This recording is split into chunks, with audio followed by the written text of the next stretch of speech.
Captain ने plane के wind screen panel पर जैसे ही क्रैक देखा, को पायलट को छूने से मना किया, पर फिर भी को पायलट जानना चाहता है कि आखिर ये क्रैक है कैसा। इसी टाइम हवाई अड्डे पर भी इसकी जानकारी दी गई। आगे किसी तरह की प्रॉब्लम न आए, कैप्टन को कहा गया कि प्लेन की ऊंचाई कम की जाए, मगर जैसे ही प्लेन की ऊंचाई कम करने की कोशिश किए, विंडो ही टूटकर उखड़ गया। उसी के साथ को पायलट भी आ गए बाहर। ये थी Sichuan airline flight 8633। A Sichuan Airlines passenger plane with part of its front windshield blown out. Second time in a month, someone was sucked halfway out of a jetliner in midair. Sichuan Airlines Airbus A319 was at about 30,000 feet when it happened. Sichuan Airlines 3U8633.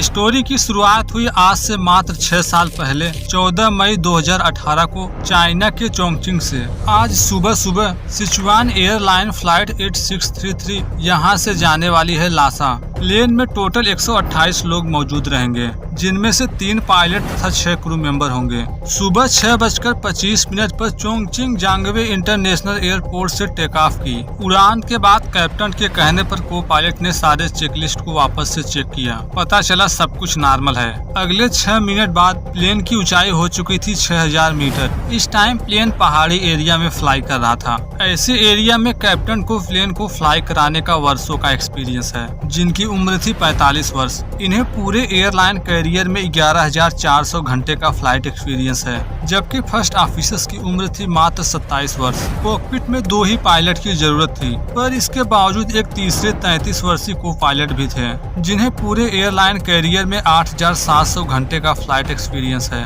Plane जैसे ही अपनी नियमित ऊंचाई पर पहुंची, captain ने इसे auto pilot mode पर लगा दिया। ऐसा होते ही को पायलट कैबिन से बाहर चले गए। अब तक प्लेन बादलों के ऊपर जा चुकी थी।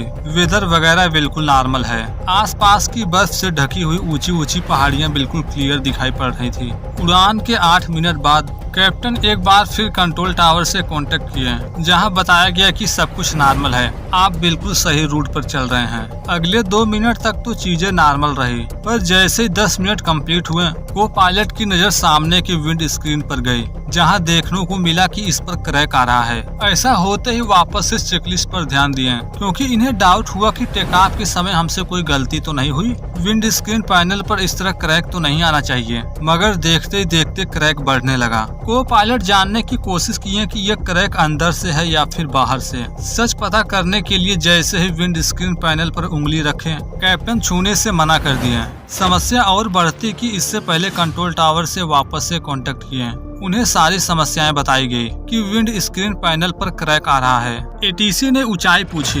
कैप्टन बताते हैं इस समय ऊंचाई है लगभग 32,000 फीट, मीन्स लगभग 10,000 मीटर। जैसा कि अभी तक पैनल पर सिर्फ क्रैक आया है, इम्पैक्ट और न बढ़े, इसलिए ऊंचाई कम करने को कही गई, क्योंकि प्लेन जैसे जैसे ऊंचाई बढ़ाती है, एयर डेंसिटी लगातार कम होती है। ऐसे कंडीशन में प्लेन के अंदर की एयर डेंसिटी मेंटेन रखने के लिए बाहर से एयर सक करके अंदर भेजा जाता है, यानी इस समय तक प्लेन में अंदर से बाहर की तरफ दबाव रहता है।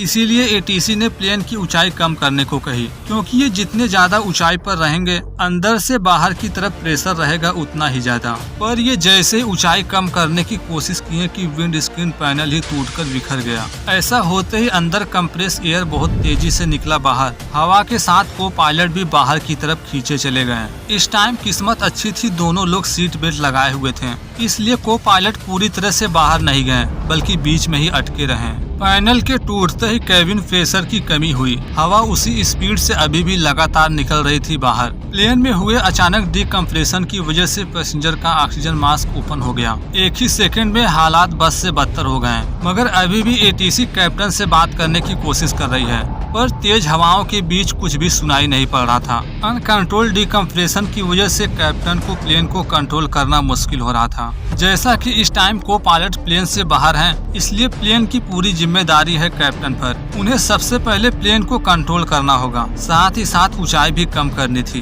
क्योंकि अगले कुछ ही मिनटों में पैसेंजर का ऑक्सीजन भी खत्म हो जाएगा। अगर ऑक्सीजन न मिला तो अगले 40 सेकंड के अंदर ही सभी यात्री हाइपोक्सिया का शिकार हो जाएंगे। इस टाइम सभी 128 लोगों का जीवन था कैप्टन के हाथ में। इस टाइम कैप्टन किसी भी तरह ऑक्सीजन मास्क हासिल करना चाहते हैं, क्योंकि वे अभी भी बिना ऑक्सीजन मास्क के हैं। ऑक्सीजन मास्क सीट के पीछे बाईं ओर था, मगर इस बुरे कंडीशन में उनका दाहिना हाथ उस तक पहुंच ही नहीं पा रहा है, क्योंकि बायां हाथ था प्लेन के कंट्रोल पर। ऐसे कंडीशन में कैप्टन को पायलट को अंदर खींच भी नहीं सकते थे, पर जो हो सब कुछ करना था उन्हीं को। अगर वे जल्दी से प्लेन को नीचे नहीं ले गए, कुछ ही पलों में सभी हाइपोक्सिया का शिकार हो जाएंगे। पूरी कोशिश के बावजूद जब उनका हाथ ऑक्सीजन मास्क तक नहीं पहुंचा, तो कैप्टन ने फाइनल डिसीजन लिया। सोचे कि ऑक्सीजन के लिए इन्हें खुद प्लेन को नीचे ले जाना होगा। ऐसा तो वे कर सकते हैं, पर ये पूरी तरह सफल नहीं होंगे, क्योंकि ये जितनी भी ऊंचाई कम कर लें, मगर पहाड़ी से नीचे तो नहीं जा सकते।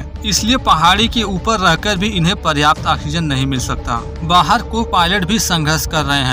इस इंसिडेंट के बाद उनके हाथ में कई सारी इंजरी आई थी, मगर प्लेन की ऊंचाई जैसे ही कम हुई, प्लेन के अंदर तथा बाहर का एयर प्रेशर बराबर हो गया। ये पूरी सिचुएशन घटी थी 1 मिनट 1 सेकंड के अंदर। इसी टाइम को पायलट भी कैबिन के अंदर आने में कामयाब हुए।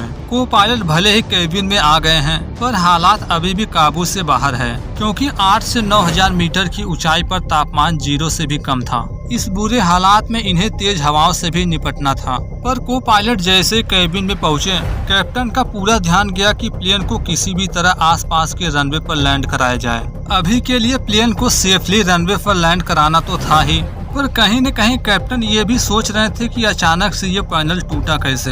दरअसल विंडशील्ड कांच की 3 लेयर से मिलकर बनी होती है। ये अंदर की तरफ 2 मोटे शीशे से बने होते हैं, जबकि बाहर की तरफ बने होते हैं पतले शीशे से। जिस तरह इसकी थिकनेस ज्यादा थी, उसी तरह ये कई गुना स्टेबल भी है। ये इतने मजबूत होते हैं कि यदि सामने से किसी पक्षी से टक्कर हो भी जाए, तो भी इस पर ज्यादा कोई इम्पैक्ट नहीं पड़ेगा। को पायलट के कैबिन में आने के बाद एटीसी बार बार उनसे सच जानने की कोशिश कर रही थी। पूछा गया क्या विंडशील्ड पर बिजली गिरी थी या फिर किसी पक्षी से टक्कर हुई है, पर असल में 2 में से कुछ नहीं हुआ था। मगर ये बात पता नहीं थी एयर ट्रैफिक कंट्रोलर को, क्योंकि तेज हवाओं के बीच सही से आवाजें भी सुनाई नहीं पड़ रही है। ऊंचाई कम होने के बाद कैप्टन को पता चला विंडो के टूटते ही कई सारे इंस्ट्रूमेंट खराब हो चुके हैं। अभी प्लेन में जिस तरह की भी कंडीशन है, कैप्टन तथा को पायलट का एक ही सवाल था, आखिर विंडशील्ड टूटा कैसे।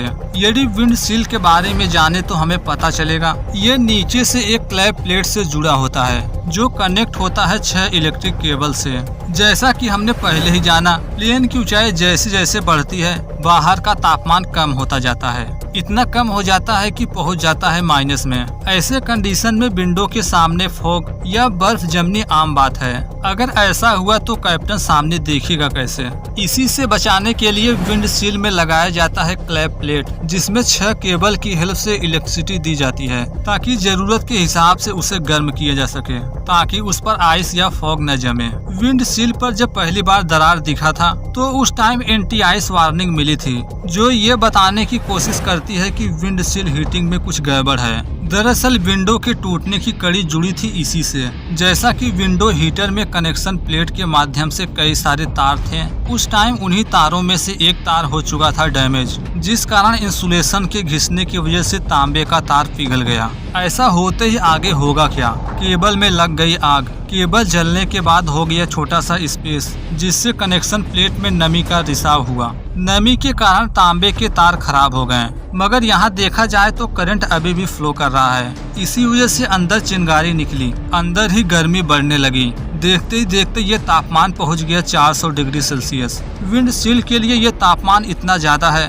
कि ये विंडो को फाड़ने के लिए पर्याप्त था। पर यहाँ आपके लिए एक छोटी सी सोचने वाली चीज है। जैसा कि हीटिंग पार्ट विंडशील्ड के बीच में था, अगर बीच वाला कांच टूटा तो क्या उसकी वजह से बाहर के बाकी 2 कांच भी टूट सकते हैं? सच जानने के लिए इसका भी परीक्षण पास्ट में हो चुका है, जहां प्लेन के विंडो के समान ही एक विंडशील्ड तैयार किया गया, जिसमें सेम उसी तरह की कांच की 3 लेयर थी। पहले लेयर में छोटा सा सुराख किया गया, बीच वाले कांच पर पंच सुई का इस्तेमाल करके तोड़ा जाएगा। जब ये एक्सपेरिमेंट हुआ तो पता चला अंदर का कांच जैसे टूटा, उसी के साथ टूट गए बाहर के दोनों कांच। इस तरह कैप्टन जो सोच रहे थे उनके सवालों का जवाब मिल चुका है। विंडो टूटा था विंडशील्ड हीटिंग की फेलियर की वजह से। अभी के लिए जो कुछ हो, सच्चाई जानने से कुछ नहीं हो सकता। अभी के लिए कैप्टन का यही फर्ज है कि किसी तरह प्लेन को किसी नजदीकी एयरपोर्ट पर लैंड कराया जाए। नजदीकी हवाई अड्डे की खोज शुरू हुई तो पता चला यहाँ से लगभग 100 किलोमीटर दूर चेंगडू सुवांगलू इंटरनेशनल एयरपोर्ट है। इस टाइम सबसे नजदीक एयरपोर्ट यही था।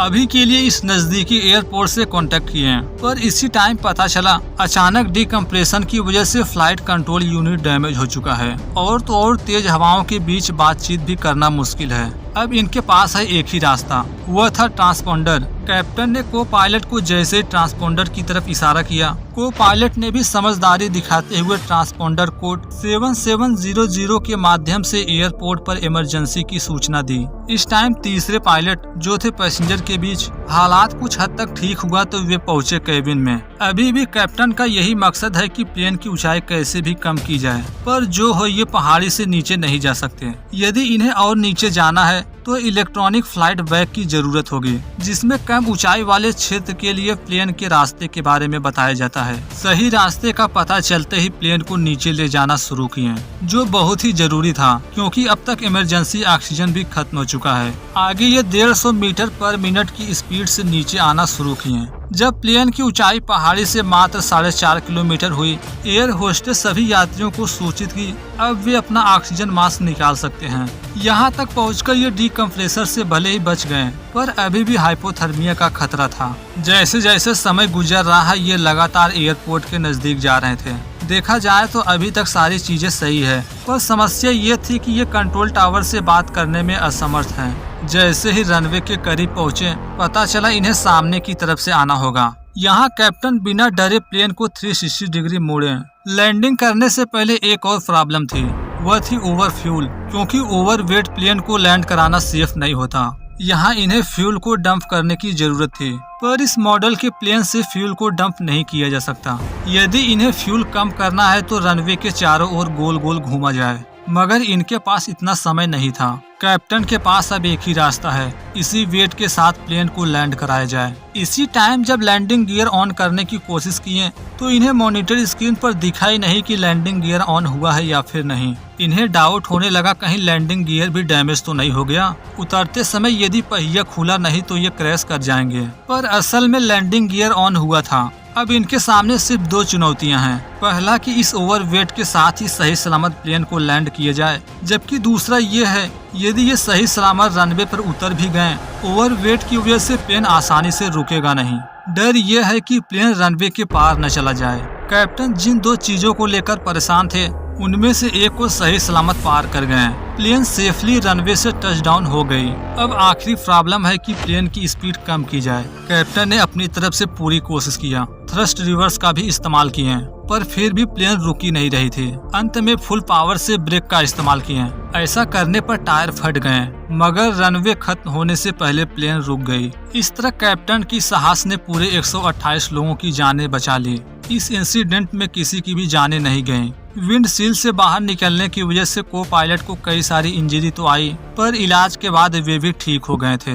पर इस हादसे के 8 साल पहले सन 2010 में 6 कैदी एक ऐसे जेल से भागने का प्लान किए जिस जेल के चारों तरफ थी करीब 40 फीट की ऊंची दीवार। पर उन 6 कैदियों में एक ऐसा बंदा था जो इसका भी तोड़ धोड़ लिया, जिसके बारे में बात की गई है इस वीडियो में। तब तक एंजॉय कीजिए, मिलते हैं जल्द ही। धन्यवाद।